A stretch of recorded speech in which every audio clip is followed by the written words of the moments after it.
This is the Distinctly Detroit podcast, the only pod that explores why one wants to be in the D. I am your host, Feodies III, the director of the University of Michigan Detroit Center. Join me as I interview students, scholars, leaders, and innovators about living, working, and loving in Detroit.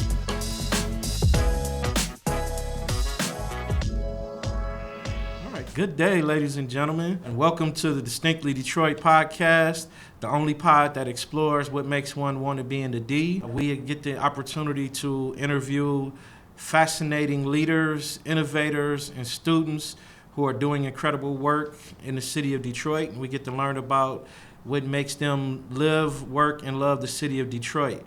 Today, I have the pleasure of introducing Jai Singletary, who just so happens to be a transplant from Washington, D.C. Jai is formerly the Community Relations Manager for City Councilwoman Raquel Castaneda-Lopez for the city of Detroit. Welcome, Jai. Thank you for having me. I appreciate, this is my first time doing a podcast, so I'm excited. I'm excited to really dive in and get into the questions, and thank you again for having me. Yeah, no, we're really excited to have you here. As I said earlier, you're originally from Washington, D.C. Tell us what it was like for you growing up in D.C. Yeah, so born and raised in Washington, D.C. Dad was born and raised in Washington, D.C. Mom was Richmond, Virginia, so we're DMV, through and through, Northwest. I had a really good childhood. I think about that a lot, It's pretty consistently. I went to good schools. Both of my parents have always been very loving, and my grandparents have always been around and very loving. And we had a nuclear core in DC, and I didn't really venture out too much. I think I was a little bit of a bubble boy in that respect. I think I settled into places of comfort and didn't explore a little bit more when I was younger in DC. But as I was growing up, and you have transportation that's readily available to you with the metro, the bus, and train, there's not a place you can't go. By the time I was of age, 13, 14, I was getting around, traveling throughout the city a little bit more, whether it was for sports or whatever it might have been just for fun. Growing up in D.C., and as we were chatting before this too, and you've asked me a little bit about the changes that I've seen in my neighborhood and a little bit and beyond, and I'm happy to dive into that more because I like seeing parallels between where I grew up, where I went to school, which was in Philadelphia, which I know we'll probably jump into a little bit, and now being out in Detroit as well, and kind of seeing the differences or the similarities between the cities and their populations and their challenges. Well, that's amazing that you brought that up, because that's actually my next question. What are the parallels you see between D.C. and Detroit?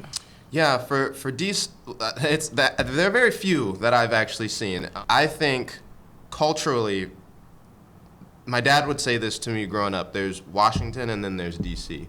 So Washington is the place that people will ask you what you do before they ask you your name. Whereas DC is more wholesome, it's more family-oriented, neighborhood-oriented, community-oriented. And I think that aspect of DC is definitely in Detroit. Now, I'm in District 6. I live in District 6. I worked in District 6. And within the whole District 6 community, it was even more segmented in a way where the communities got tighter and tighter and tighter, which I love, but also poses some challenges too that I've noticed in my role. As far as transportation, as I mentioned before, having the metro and bus readily accessible to you, you could be 13 in DC and there isn't a place in the city you can't go. Not to say you can't do that in Detroit here, but obviously still the focus on cars, and we're seeing conversations still about implementing more of a rich bike culture and giving more funding to DDOT as well. But there are big transportation differences between DC and Detroit. But I kind of skipped away from this. But with Detroit too, I've noticed that there's with the snow, there's this slow period that I get the sense that a lot of people appreciate, because summer can be go, go, go, and you try to fit everything else in while you have the time and the weather to do so. But then there's this period where I think there's naturally everyone understands that we're taking things slower. Holidays start to kick in and people become more family-oriented, I think, around the city that I've noticed in my short time here too. So those are just some of the few. I could take the whole podcast and talk about those two things. So yeah. I know you want to get into some other stuff. Well, being at your time in Detroit, one of the things I find unique about about you, or really why I wanted to pursue you to be on the podcast, is because you're from D.C., you went to school in Philadelphia. You could be anywhere in the world. I mean, you got your master's degree from the University of Michigan's Ford School of Public Policy. I imagine you had ample opportunities to go anywhere. What prompted you to choose Detroit? I didn't have too many opportunities. That's the weird thing. At least it didn't feel like, and the media didn't feel like it. But maybe I was a little narrow-minded about like my search. But my partner has grown up in Detroit, and she worked for the city too, the Detroit Economic Growth Corporation, DEGC, and now works for Wayne County Economic Development, their department. So I would get in trouble if I didn't say she was the first reason, but she is. But also, as I was, May was coming around the corner when I was about to graduate in 2019 from the Ford School. And as I mentioned, I was a bubble person. I love my comfort. So where did my first mind go to around going to live and work again? Like many, if you think public policy, you just go to D.C. But D.C. is oversaturated with people like me and degrees like mine. And I kind of wanted to push myself and grow a little bit more. I didn't want to go back to what I knew, because I knew that if I was just in something more routine, I wouldn't have been able to, as I mentioned, just grow more. So being out in Detroit, being in a new city, I didn't get out here when I was in Ann Arbor a lot, so I wanted to learn more about the city and its people and its history. So in short, really just simply to try something new, be in another major Midwest city that I know was rich with history and has its challenges as well. And I wanted to find some way to be a piece to the puzzle to help solve at least one of them.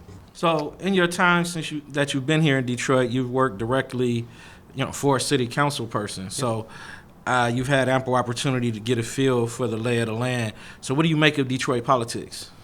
Yeah, so when I was in the role with Councilmember Castaneda Lopez, and she says she likes to run her office like a nonprofit, which was new to me.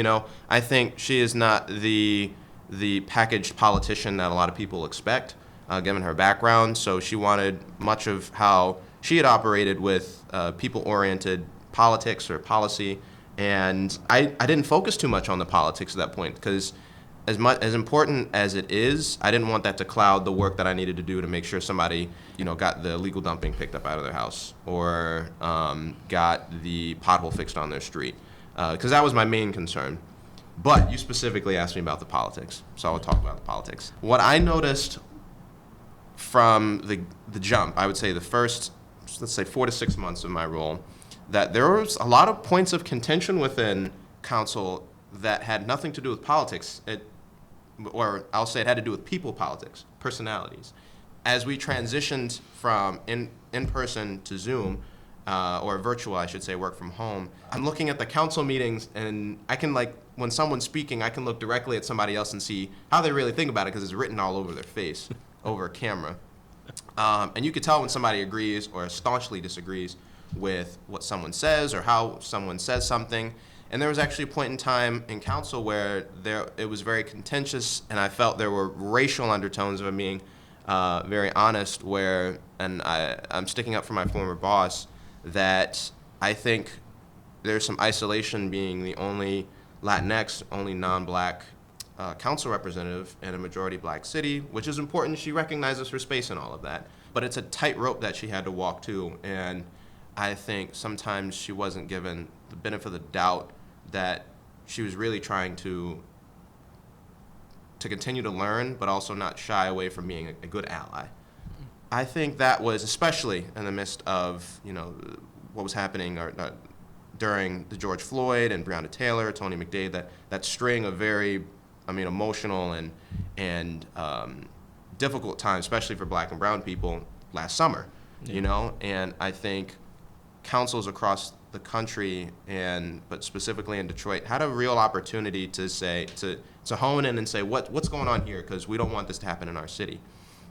And I mentioned this time too because it was very contentious for all of the offices, because there wasn't really a unified statement, and that's a time when a city, the blackest city in the country, I think needed some sort of unity behind the Black Lives Matter movement. So that's just one aspect I noticed around the people politics and city council, and we're seeing news articles pop up about what's going on with a couple of council members and what's happened to previous council members in the last 2 years. So I think folks are looking for fresh faces, fresh ideas, and, you know, plain and simply, just to end the sliminess, you know?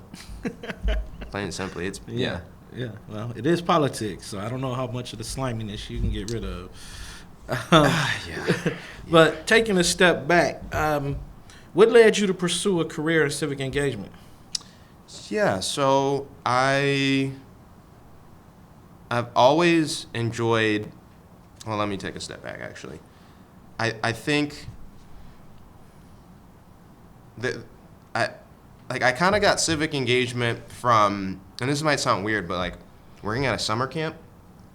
I worked at a summer camp with, you know, all ages, but there was something about working with, you know, rising first and second graders, so 6, 7, 8, and quite honestly, seeing that you're putting a smile on someone's face, and it might be small to you what you're doing, but it's impacting someone's thoughts, feelings, and hopefully their lives. So on a more grand scale, when I was in college and I was working or interning at a nonprofit that was focused on literacy and engagement and education engagement in schools in South Philadelphia, I think like you get a warm feeling, and it might sound like a little self-serving. I'm trying not to, but it felt good to do good, and I wanted to continue to make sure that I was aligning with work and aligning with people who had similar ideas as me. But that doesn't mean they don't challenge me.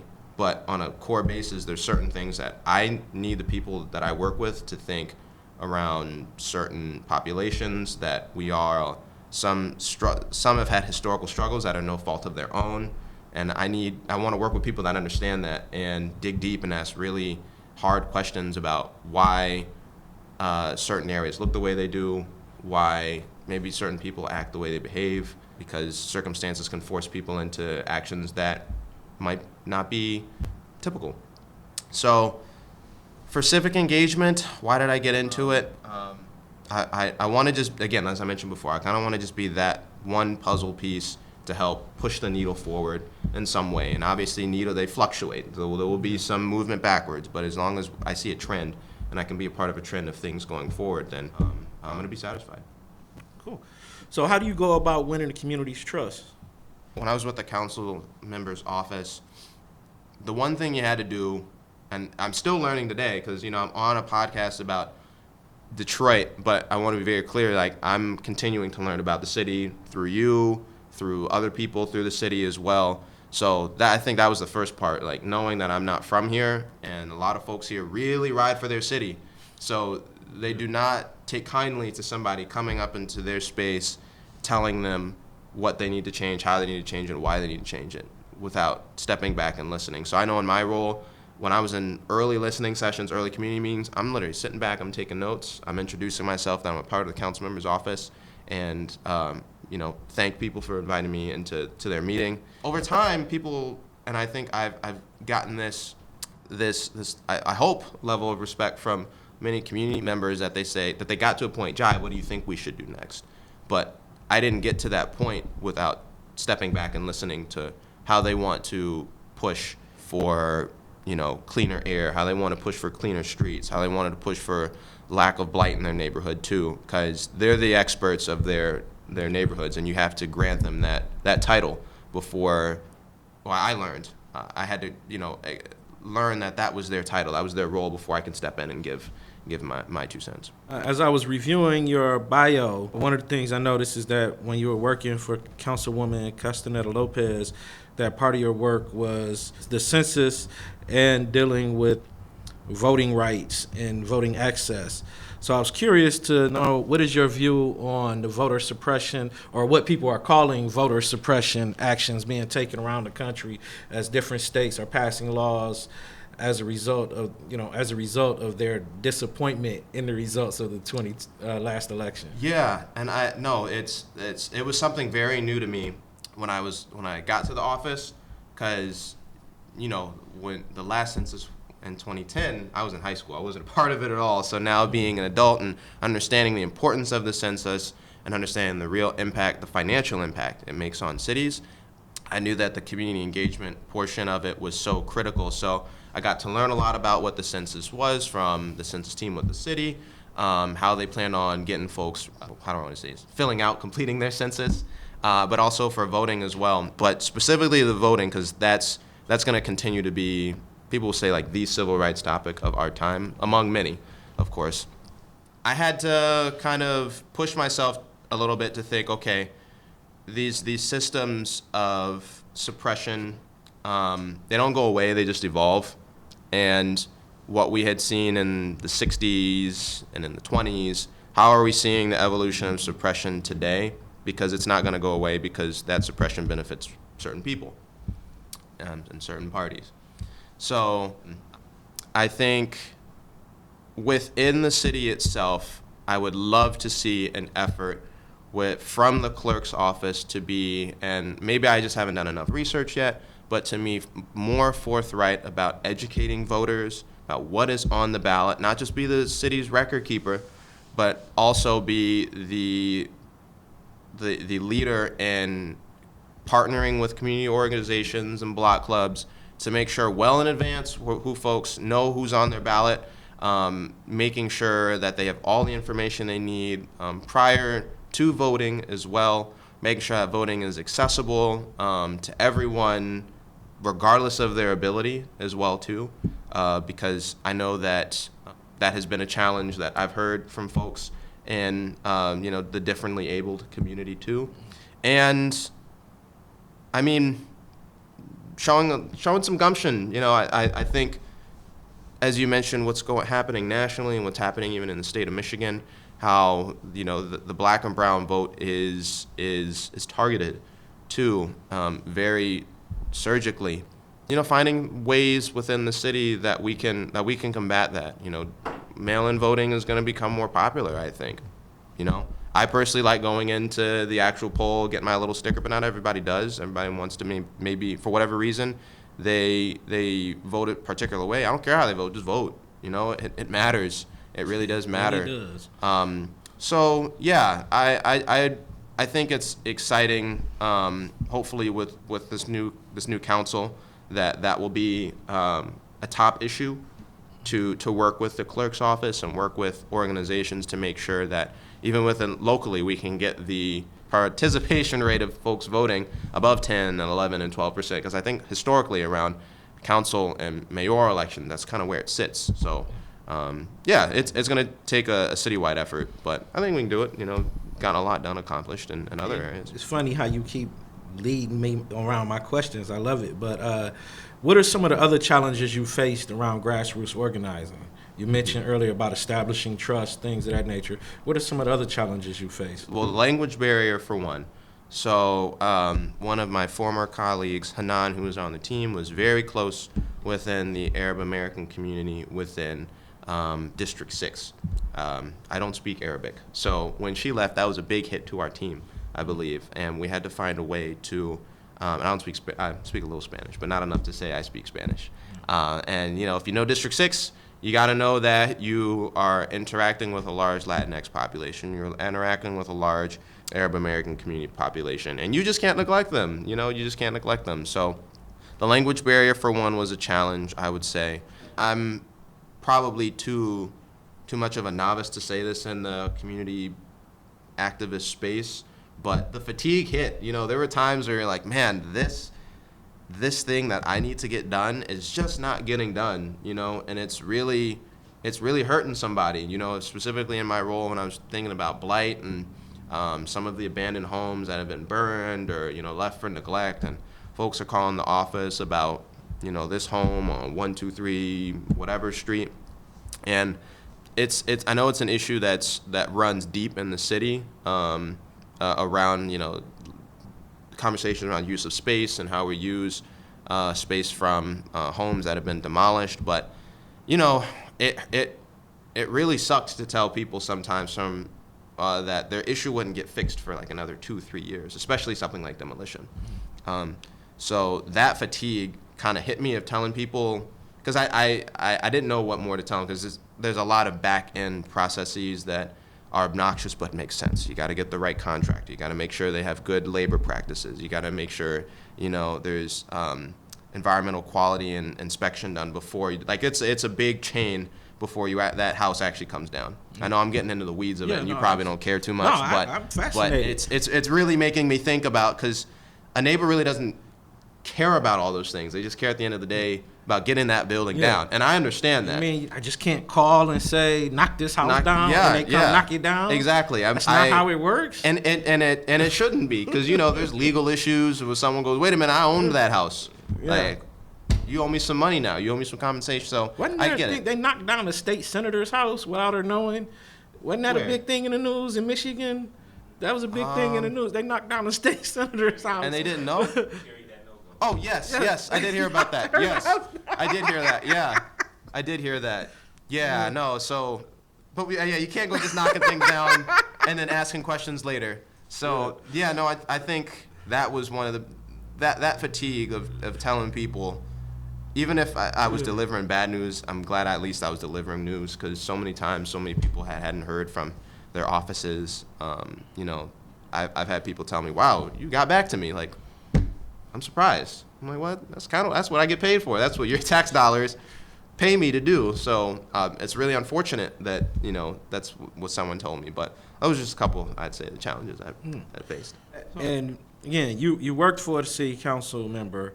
So how do you manage the relationships between community members and community leaders? Like find that balance, or, how do you speak truth to power about what's going on in the community, or translate the difference in viewpoints between leaders and community members? Can you talk a little bit more about that? Because I think I have an answer, but I want to make sure I'm getting you. Yeah, I mean, you go out in the community, you're hearing issues from people, you're getting phone calls. You may have to bring something back to this councilwoman that, either she can't really do anything about, may not be interested in, or, again, I don't want to paint it as, that she's ambivalent to her, constituents or whatever. How do you manage those expectations? Again, you talked about it a little bit. People call, they want a house knocked down, and it's not, it's going to take a year or 2 or 3, but they're pounding or we're not going to vote for Raquel again if we can't get this done. So how do you work that out? Being a political aide, I mean, what's that like? The friction between the two, the actual leadership and the people? That's a really good question, because I think it is a conversation around capacity too, because most of these offices are 6-7 person offices. Okay. And it's a challenge, and you got to do this, in many different places. We do it in our own lives about prioritizing. We prioritize time, certain ways, and I think within the office we had to prioritize certain efforts based on, pressure, and pressure works. So if there's a real issue, I'll give you an example.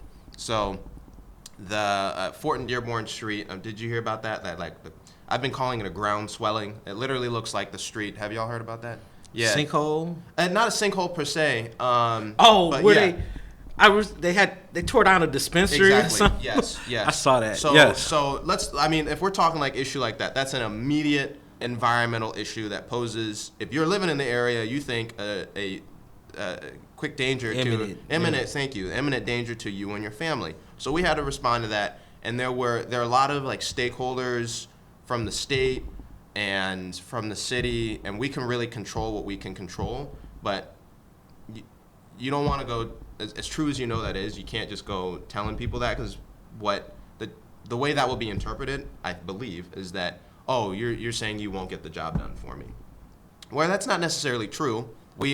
Our role there was a lot of the communications, and the councilman even backed, vocally an effort to immediately evacuate the folks in the surrounding area to make sure it was safe before they, stayed in their homes.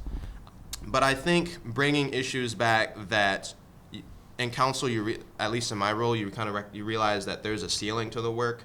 The flooding. Let's talk about the flooding a little bit. Yeah. That people were talking about FEMA, and where's FEMA at? Why is FEMA not here?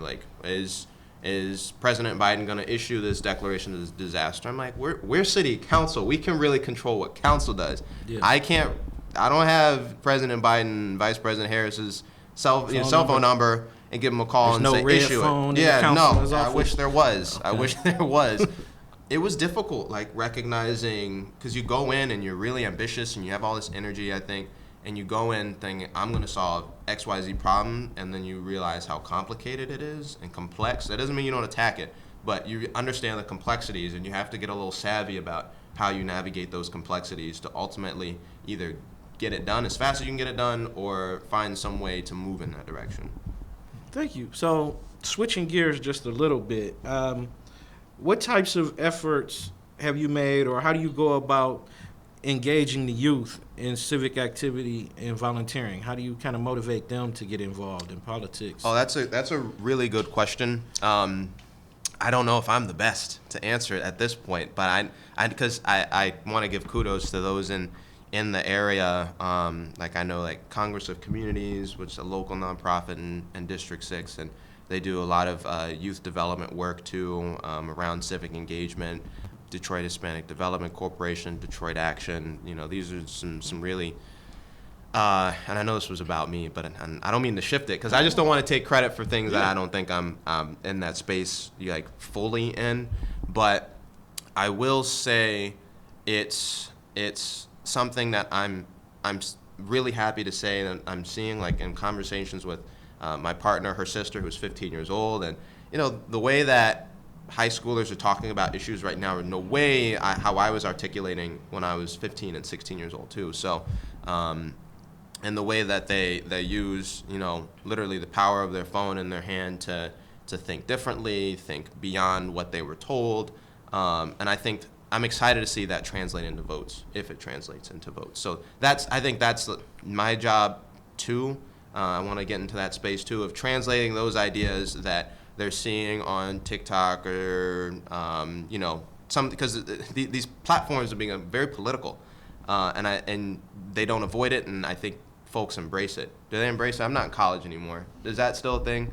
Yeah. Okay. Yeah. I sound old, but in some senses I'm a little out of touch. I'm not gonna lie. Yeah. So yeah, I think I want to be able to get into that space to translate their thoughts and say, okay. Or not translate, but help them get those opinions that they have and get into a ballot at the end of the day. For those that obviously can vote at 18, but that doesn't start at 18. You got to do that stuff early. I know my parents did. I knew they challenged me to think about what I cared about at a very early on. I was vegetarian when I was 7 because I didn't want to eat animals. My mom tells me that. She was like, you kept telling me, eating animals is wrong. So that's something I cared about early on.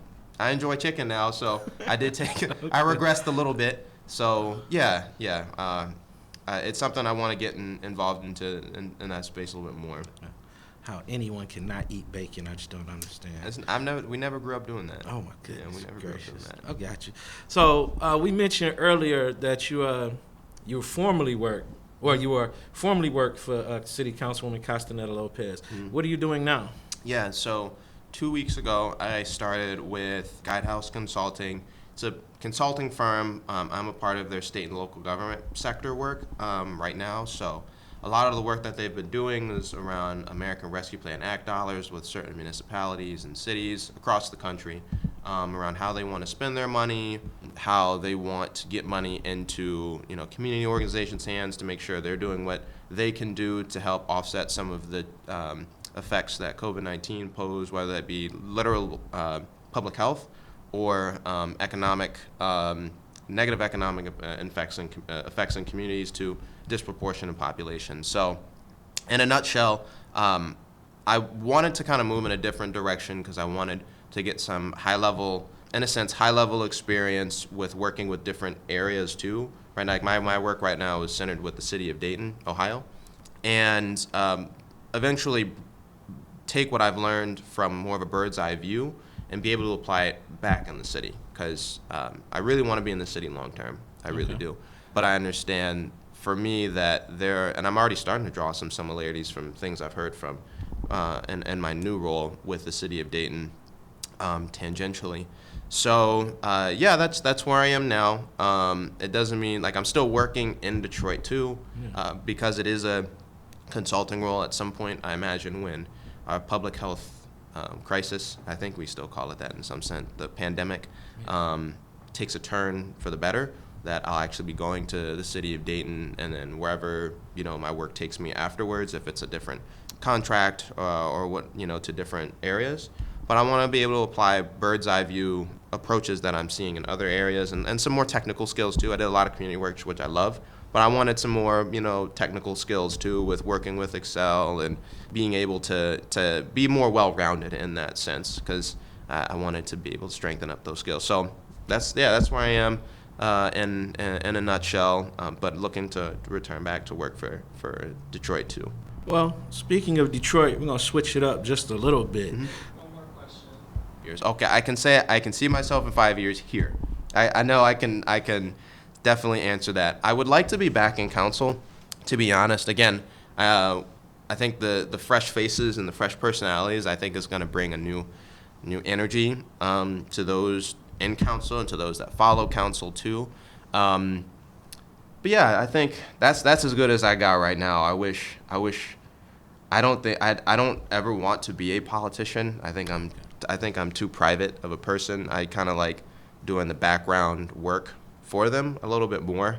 Not only do I not need my face on stuff, I don't want my face on stuff too.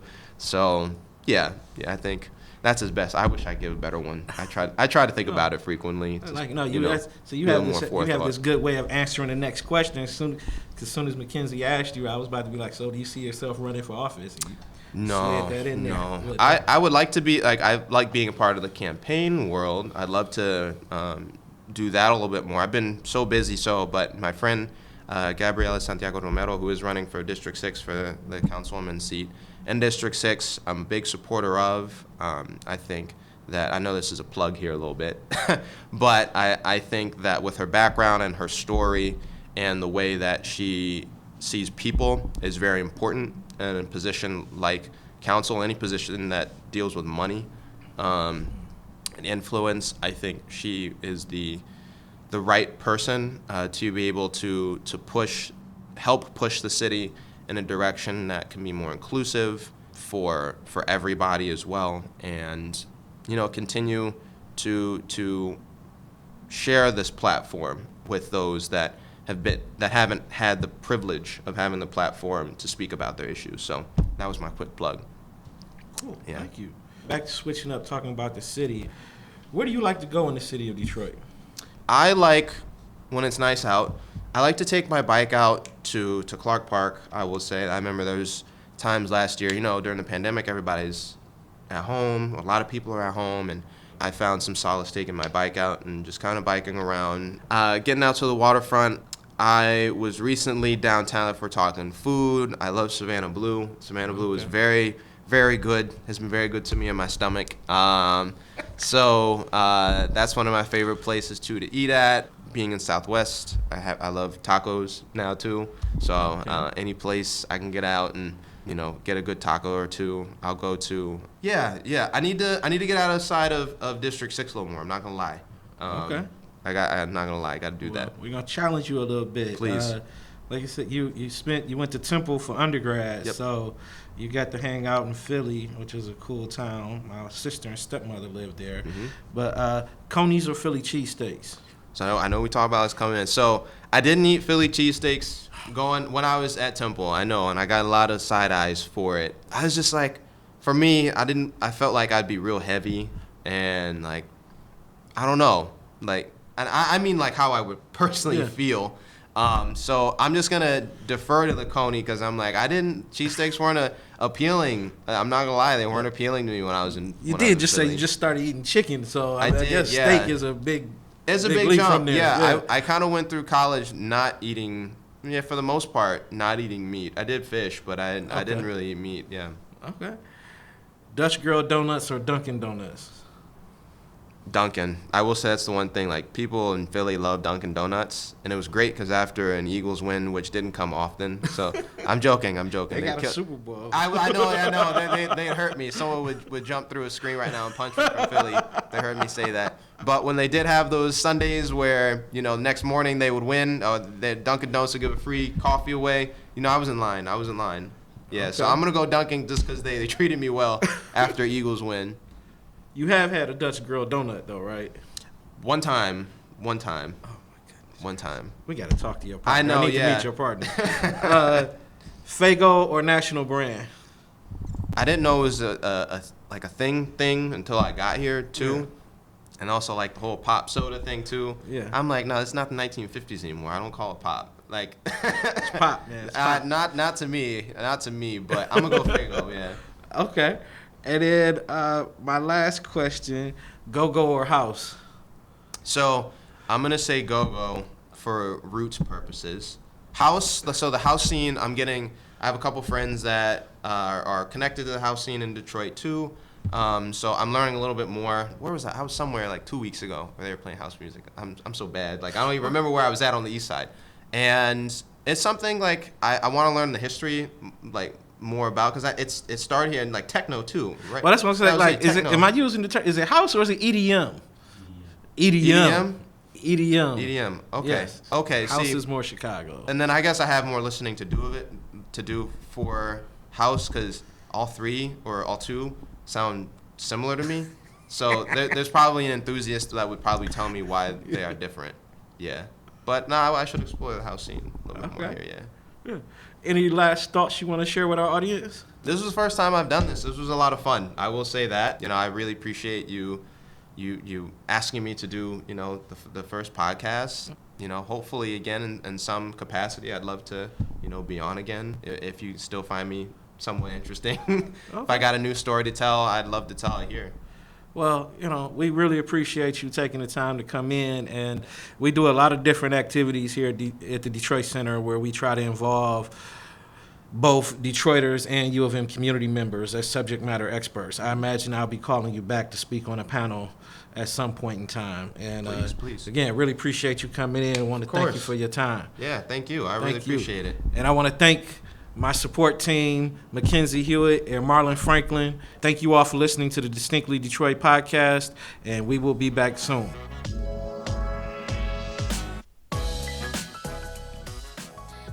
Thank you for listening to the DDP.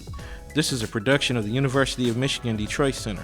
You can find us anywhere you get your pods. Please rate, review, and subscribe. This podcast is directed and produced by Marlon Franklin, edited by Mackenzie Hewitt, writing contributions by James Neely and Florence Alexander.